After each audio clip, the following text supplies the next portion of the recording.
Welcome to this special edition of Our City.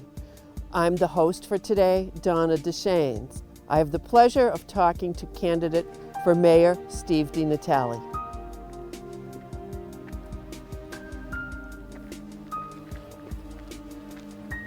Morning, Donna. Good morning, Steve. How are you? Good to see I'm you. well, thanks. It's good to see you. Same here. It's a pleasure to be able to talk to you in this beautiful setting. Isn't it gorgeous? What a nice day. Yeah, what a great park. Yeah, sure.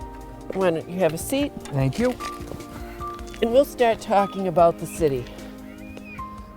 I want to thank you for being so involved in Fitchburg and for taking the time and the effort to consider being the mayor of Fitchburg. Fitchburg, I think, has a bright future, and it needs good leadership. Thank you. I appreciate that. It's good to hear that. It's good that you're saying that, because I've always said I feel an obligation to the city, and I think I've demonstrated it certainly in my contributions to public service. And I've been in the public service world for going on 15 years now. So, and it's all about the city. That's my goal, to make it a better place. You know me, we've spoken before in this type of situation, so you know that I'm going to try to ask questions that are probative. And my first one is that in your interview with the Sentinel about the creative economy, you touched on a need for a streamlined permitting process. What do you think the mayor can do about the permitting process? I think the message has to come forward from that leadership position, from the mayor's office, that we need to be more amenable to people's concerns that want to settle, want to open businesses or maintain businesses in the city of Fitchburg. And we need to be perhaps a little more helpful than we have in the past. I think, and this is not an assault on the building department by any means. They have an extraordinary job to do. They do it well. It's just I'm hoping that we can instill, we being the mayor, myself, can instill more of a how do we get to yes, as opposed to being to placing obstacles to prospective businesses or current people that are here in the city. This is not a reflection on you or on the previous mayors, but over time there's been an effort to streamline the permitting process, but the feedback that I'm getting from people trying to come to Fitchburg to work is that the permitting process is still just as opaque and just as convoluted as it's always been. Yeah. Can you think of something specific that can be done? You know, not to reinvent the wheel, but you know what's happening in Leominster is something that I think we can duplicate in Fitchburg if we're not already doing that. I think we probably could do a better job is getting those respective departments together on a regular basis when someone is coming in looking for a permit. I think what the North of Main Street project is doing with Mary Jo Bohart, putting together a registry of buildings on Main Street and a triage approach to those buildings.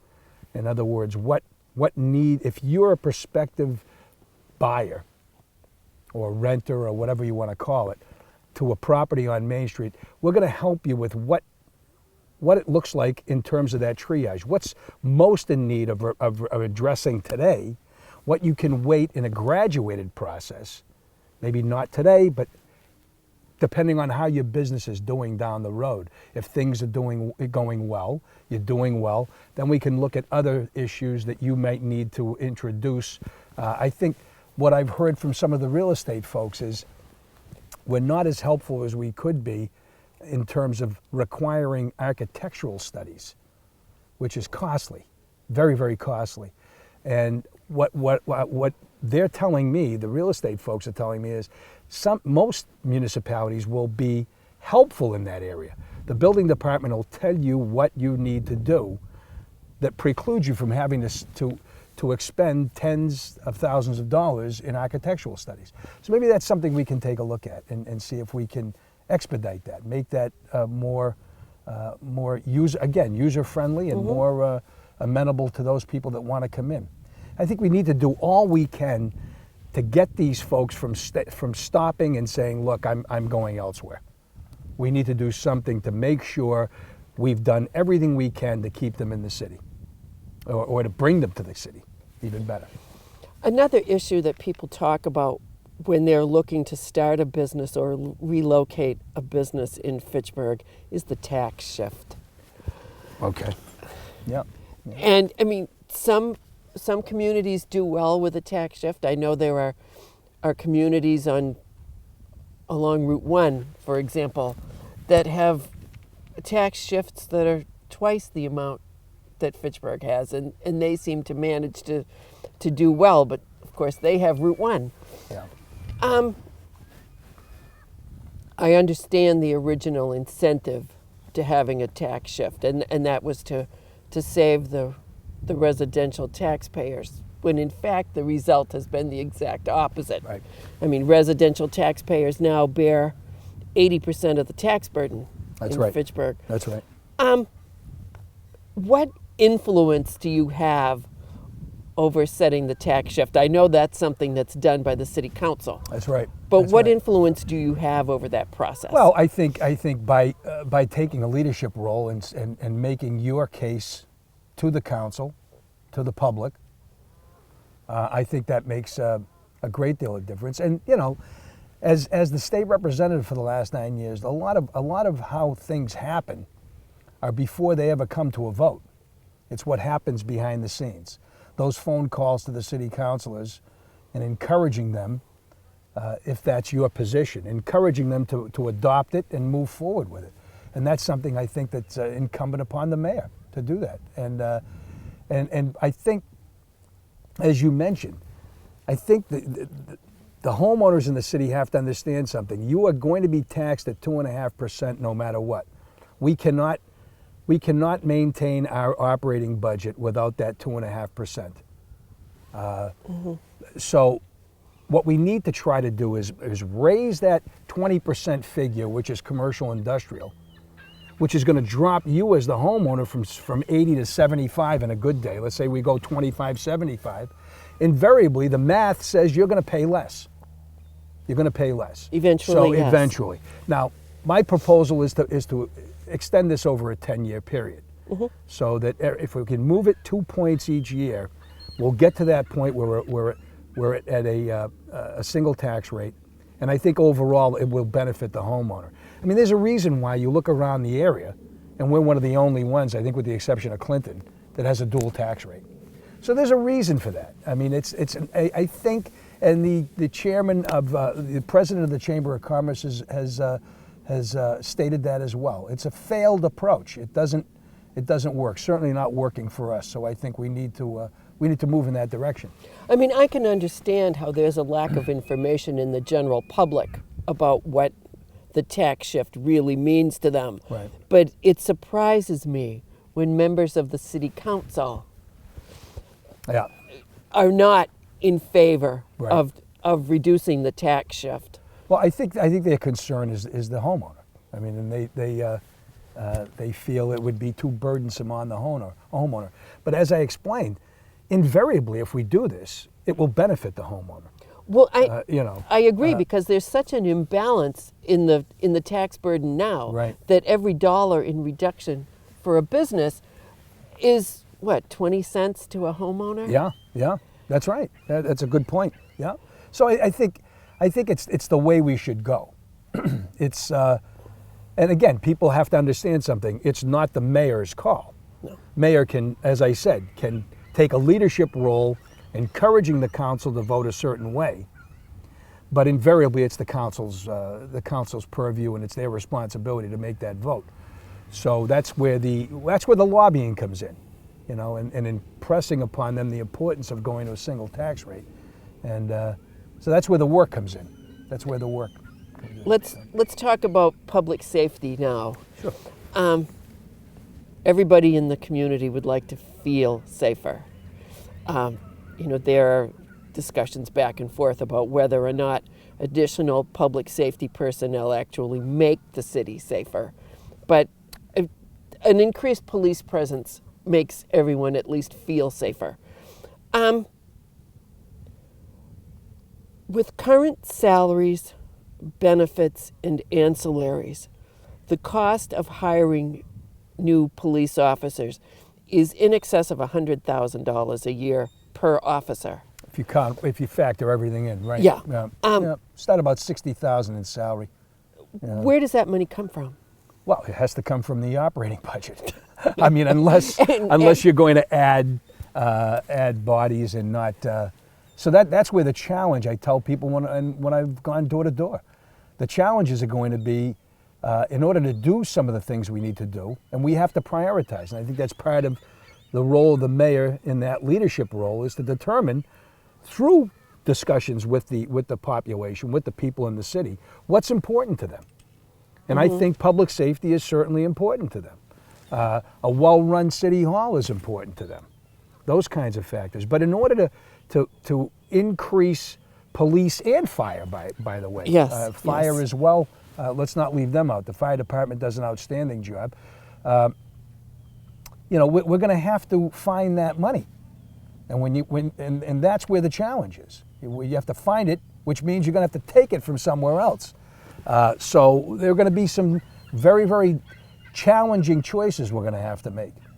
But I agree that I think public safety, particularly the police, and by the way, we've had probably one of the quieter summers in Fitchburg, thank God, and it's through the efforts of the police department. Our new chief, Ernie Martineau, has just done already in the short time he's been a super job.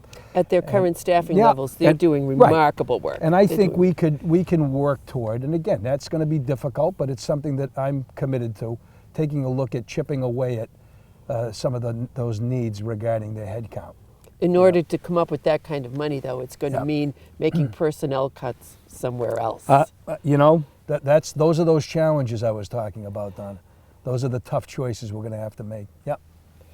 My last question for you is, what is the one thing you most want to accomplish in the next 2 years?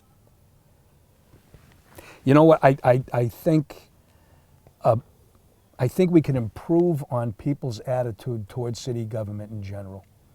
The taxpayer that comes into City Hall, the taxpayer that drives around the city, sees the condition of some of the things that won't take a great deal of money to do. It's more of a focus and a concern and paying attention, the overall appearance of the city as well. And I think if I can make some changes in that regard, certainly the streets themselves, that is probably the number one concern when I was going door to door during the campaign, is the condition of the streets. And I think it's been the perfect storm. We had probably the worst winter in 20 years. I want to caution you, I'm not making excuses. I know the roads are in tough shape.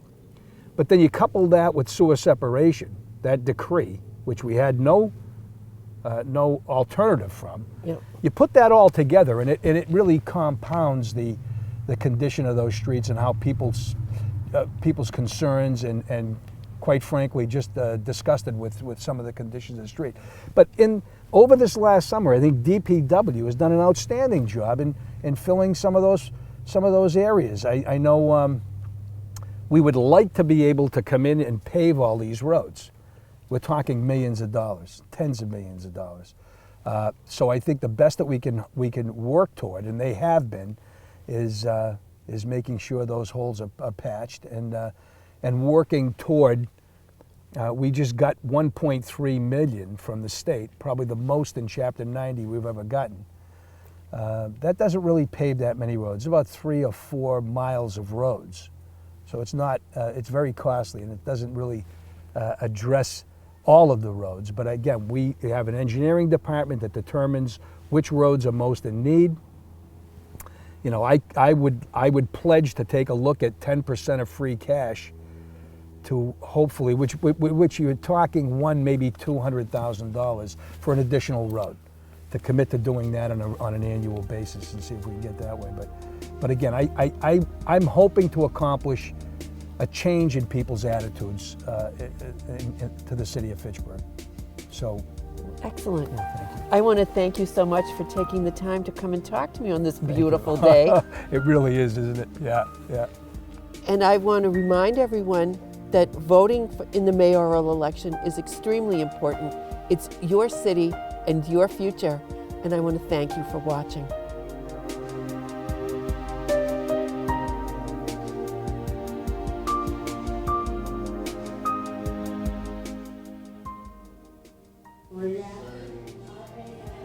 Welcome to this special edition of Our City. I'm your host, Donna DeShanes, and my guest for this episode is candidate for mayor of the city of Fitchburg, Andrew Couture. Thank you, Donna. Thank you for having me on. I'm happy to meet you finally, and I want to congratulate you on your success in the primary. Thank you very much. I've selected some questions that I'm going to ask that have to do with specific issues that are facing the community.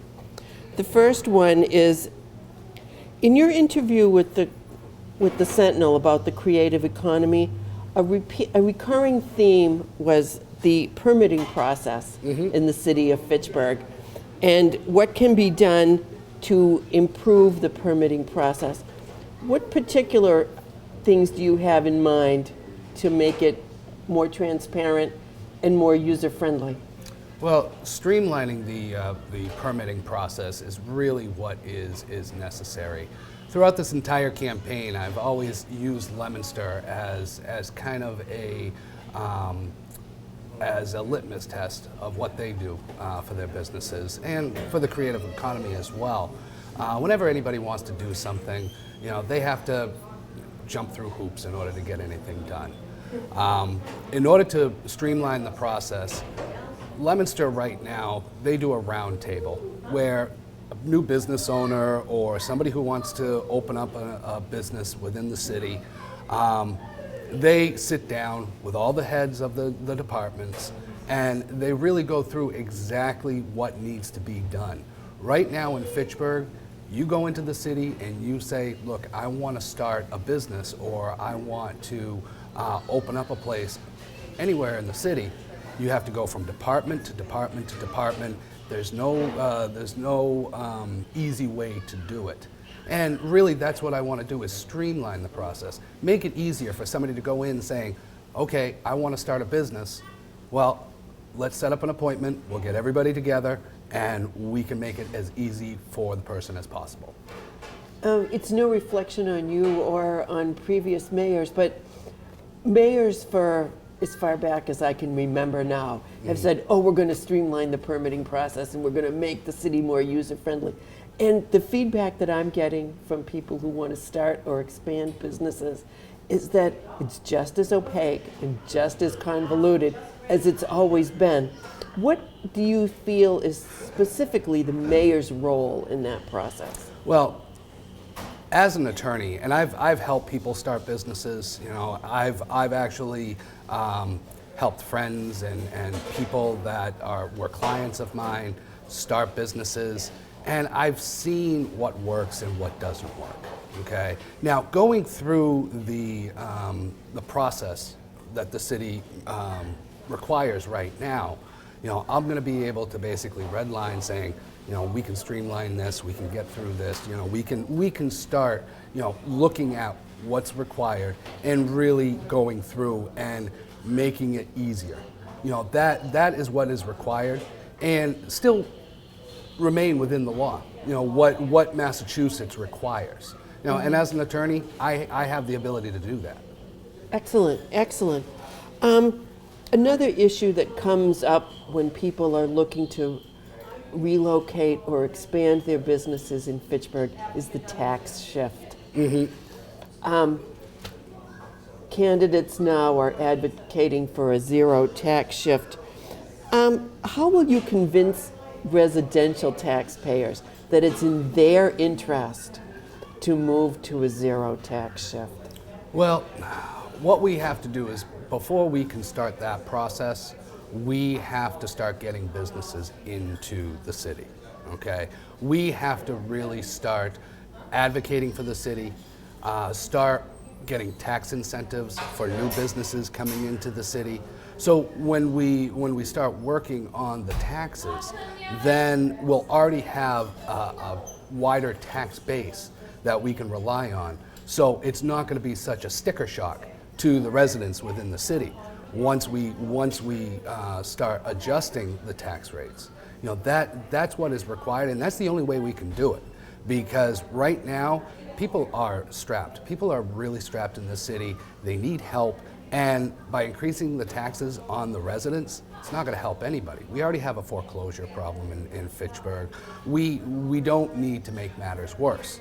And by my plan of incentivizing businesses to come into the city, we're going to be able to adjust it within a timely manner by bringing more businesses in, widening the tax base, and making it easier to adjust it. The tax shift was originally conceived in order to take part of the tax burden off of the residential taxpayer. It was a failed policy from, I think it dates back, at least in this city, to 1981. What it has done is exactly the opposite. You're absolutely right. 80% of the tax burden in the community is borne by residential taxpayers. Correct. And that's really when businesses started to leave our city, was back in the early 80s, when they went to this tax shift. It didn't work then, and it's definitely not working now. That's why we have to do whatever it takes to change our tax rates, but not impact the residents of Fitchburg. You know, because as I said, people are strapped in this city. They can't afford it. There's a lot of people who are on fixed incomes, elderly, disabled individuals. You know, they can't afford it. They're in their own home, and they're just barely making it by. You know, and we have to take a look at how we can adjust the tax rates in order to be able to make it easier on the residents. So, if I understand you correctly, what you're saying is that you want to find other ways to incentivize businesses coming into the city so that a 1 or 2 point adjustment in the shift won't impact the residents as much. Correct. Now, right now, let's face it, you know, industry and commerce in Fitchburg is not doing very well. Now, if we can incentivize businesses to come in here, and by saying you come into Fitchburg and you'll have a lower tax rate, we're still getting money into the city because we don't have those businesses to begin with. So a lot of people have been saying, oh, you're going to give away the money before they even come in here. No, we don't have anything coming into the city as it is. So by incentivizing it, we'll actually be making out on the deal by having the businesses come in, paying the taxes at the lower tax rate, and then being able to adjust the tax rate according to, as if the businesses have been here for, forever. We've talked about bringing money into the city. Now we're going to talk about spending it. Everyone in the community would like to at least feel safer. And one of the things that's most talked about is increasing the police presence so that people not only feel safer, they actually are safer. Yes. Including salaries, benefits, and ancillaries, it costs about $100,000 a year per officer to add to the safety departments. How do you propose to find that money to bring police and fire staffing up to the level it should be? Well, right now we can afford a slight increase in the officers. I've looked at the budget, taken a look to see what we can afford. We can afford a few more officers on the force, which is a step in the right direction. You know, can we get up to the 91 police officers, 91 police officers that the regulations require according to our population? We're not going to be able to do that all at once. Now, again, my business plan starts coming into effect here. You know, getting new businesses in here to start paying more taxes, widening the tax base. That way, we can start affording more officers. We can start affording more firemen or fighters. We can also look to our savings. You know, right now, we're spending money on electricity where we can cut back. You know, I have a alternative energy project that I would love to bring into the city, where we start putting solar energy on solar panels on our municipal buildings, save money that way. You know, we start utilizing wind power. We start utilizing hydroelectric power. I read an article this morning that they have, the state is trying to push alternative energy sources in Massachusetts. Charlie Baker's pushing hydroelectric power. We have the Nashua River right behind us. You know, even though it's not at a high level right behind us, you go out into West Fitchburg, you see dams, you see potential there. And we can start really utilizing the alternative energy sources that we have in Fitchburg. And that's a way to start saving money. In addition to that, we would also decrease the utility costs, which, going back to your questions about incentivizing businesses, DiNatale is a huge disincentive for our businesses. Yes. And by having alternative energy sources, we can force down the energy prices in Fitchburg. And by working hand in hand with the state, by bringing alternative energy sources in here, we can really start making Fitchburg marketable to businesses and save money at the same time. So then you foresee the possibility of being able to add to our public safety staffing without making cuts in other departments? Well, that's, according to my plan, that's what I'm hoping to do. You know, I've researched it, I've looked into it, I've looked at the budget, I've really started to compare and contrast what we can do, and I think it's possible. That's excellent. That's excellent. You are not a career politician. No, I'm not. Thank you very much. Thank God for that. Why do you want to take time out from your career to be the mayor of Fitchburg? Well, I've been living in the city now for 16 years, and I bought a home in Fitchburg. My wife and I, we both went to Fitchburg State College. That's where we met. We started dating, we settled down in Fitchburg. You know, I have two daughters that are growing up here in this city. And for far too long, I've been driving into the city just shaking my head saying, what is going on here? You know, you see business after business leaving. You see people complaining about the crime. I've seen the crime problem in Fitchburg. You know, I've lived in many different parts of the city, and I've seen the crime problem. And it got to a point where I said, look, if nobody else is going to do anything, then I'll throw my hat into the ring. No, I'm not a career politician. No, I have legal experience. A lot of people say, well, you just don't have the experience necessary. Well, that's not true. You know, there are three branches of government: executive, legislative, and judicial. Well, I've spent, if you include my law school career, I've spent about 13 years, roughly, in the judicial branch of the government. I've had to research the law. I've had to write the law. I've actually even had to go into, and there's something in the legal field called legislative intent. And when the legislature messes up on a bill and it makes it confusing or wordy, a lawyer has to go in there and start reading the bill and start reading you know, what was argued over, and really start finding what was the intent of this bill, you know, and clear it up. Because obviously, if the legislature messed it up, the judge is going to look at it and say, I don't know what this says. I don't know what this means. You know, and that's where a lawyer comes in and says, well, this is what the legislature said, and this is the intent of the bill. And you argue that in front of the judge, and the judge makes the determination. You know, that's why I have the experience, because I've seen all three branches of government. You know, I've had to, you know, study what the executive branch does. I've had to study what the legislative branch does. And, you know, being in the judicial system, I have seen all three branches of government.